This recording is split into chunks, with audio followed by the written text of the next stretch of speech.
Bismillahirrahmanirrahim. Assalamualaikum warahmatullahi wabarakatuh. Alhamdulillah wassalatu wassalamu ala Rasulillah wa ala alihi wa ashabihi wa man walah. Wa ba'd. Pemirsa Sutra Channel rahimanillahu wa iyyakum. Alhamdulillah kita telah memasuki Ramadan hari ke-20. Pada pertemuan kali ini kami ingin menyinggung tentang pilar-pilar ibadah. Kita tahu salah satu misi kita hidup di dunia ini adalah untuk beribadah kepada Allah Subhanahu wa Ta'ala. Allah Subhanahu wa Ta'ala terangkan itu di dalam surah Ad-Dariyat. Ba'da a'udzubillahi minasyaitonir rajim. Wa ma khalaqtul jinna wal insa illa liya'budun. Tidaklah aku ciptakan jin dan manusia melainkan untuk beribadah kepadaku. Nah, oleh karena itu, misi kita untuk beribadah kepada Allah Subhanahu wa Ta'ala haruslah sukses. Haruslah cemerlang. Tentu akan menjadi kekurangan apabila kita tidak tahu hal-hal apa yang menjadi pondasi atau yang menjadi pilar-pilar daripada ibadah itu.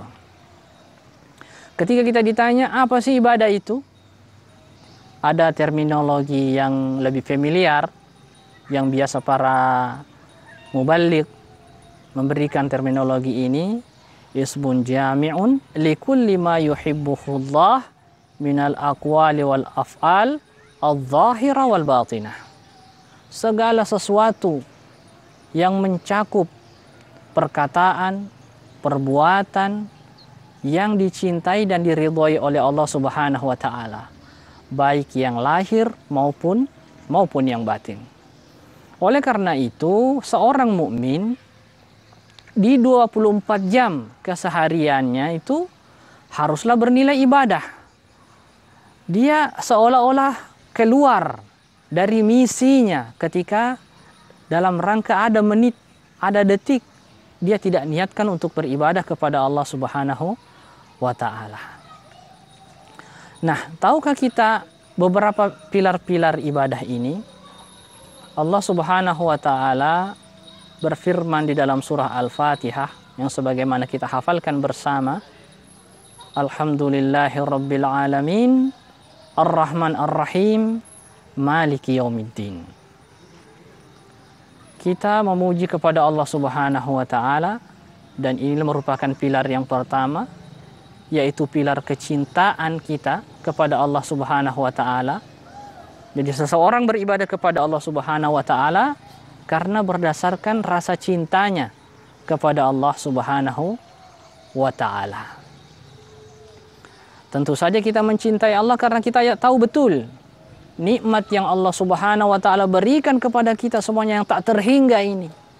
Dan memang pantas Allah Subhanahu wa Ta'ala kita cintai. Oleh karena itu seorang mukmin ketika dia beribadah kepada Allah Subhanahu wa Ta'ala, dia harus menghadirkan unsur cinta ini. Tidak boleh ada yang paling kita cintai melebihi Allah Subhanahu wa Ta'ala. Apabila kita ranking urutan cinta kita, maka ranking pertama adalah Allah Subhanahu wa Ta'ala. Kemudian yang kedua, Ar-Rahman Ar-Rahim, dan juga Maliki Yaumiddin. Ar-Rahman Ar-Rahim adalah pilar yang kedua, yaitu berupa harapan. Seseorang yang beribadah kepada Allah Subhanahu wa Ta'ala tentu berharap kepada Allah Subhanahu wa Ta'ala.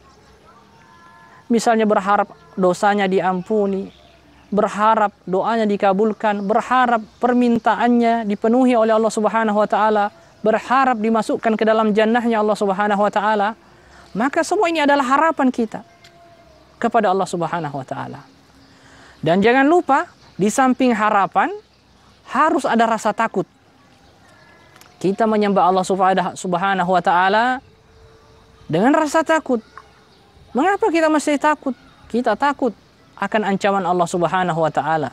ketika misalnya meninggalkan sholat, ketika berbuat syirik, kita takut untuk diancam oleh Allah Subhanahu wa Ta'ala dengan api neraka. Kita semua takut akan hal itu. Kemudian jamaah sekalian, tentu saja dalam ketiga hal ini, tiga pilar ibadah ini, rasa cinta, harapan, dan takut haruslah kemudian selaras.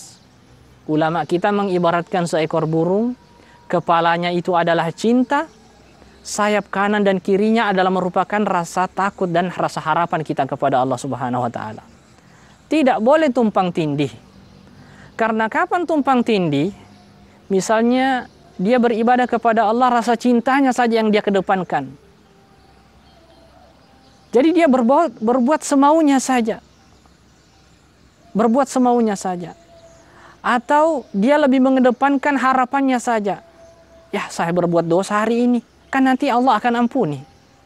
Tidak apa-apa saya kurang ajar dulu hari ini, kan nanti akan Allah ampuni. Allah kan Maha Pengampun. Dia lupa bahwasanya Allah Subhanahu wa Ta'ala juga syadidul iqab, maha keras hukumannya. Dan yang lebih bahaya lagi ketika unsur takutnya saja kita kedepankan. Seolah-olah sudah tidak ada harapan lagi. Seolah-olah Allah itu bukanlah zat yang Maha Pengampun. Sehingga kita putus asa. Sudah semua neraka saja. Sehingga kita berputus asa, kemudian kita putus harapan dari Allah Subhanahu wa Ta'ala. Oleh karena itu, yang beribadah kepada Allah menghadirkan pilar cintanya, pilar harapannya, pilar takutnya, maka inilah sejatinya seorang hamba yang bertauhid kepada Allah Subhanahu wa Ta'ala. Makanya dalam surah Al-Fatihah itu didahulukan tiga ini, barulah kemudian tertahqiq yang namanya ibadah. Iyyaka na'budu wa iyyaka nasta'in. Semoga Allah Subhanahu wa Ta'ala memberikan manfaat atas apa yang kita dengarkan hari ini. Hadanallahu wa iyyakum ajmain. Subhanakallahumma bihamdik, asyhadu an la ilaha illa anta astaghfiruka wa atubu ilaik. Wa akhiru da'wana anil hamdulillahi rabbil alamin. Wassalamu alaikum warahmatullahi wabarakatuh.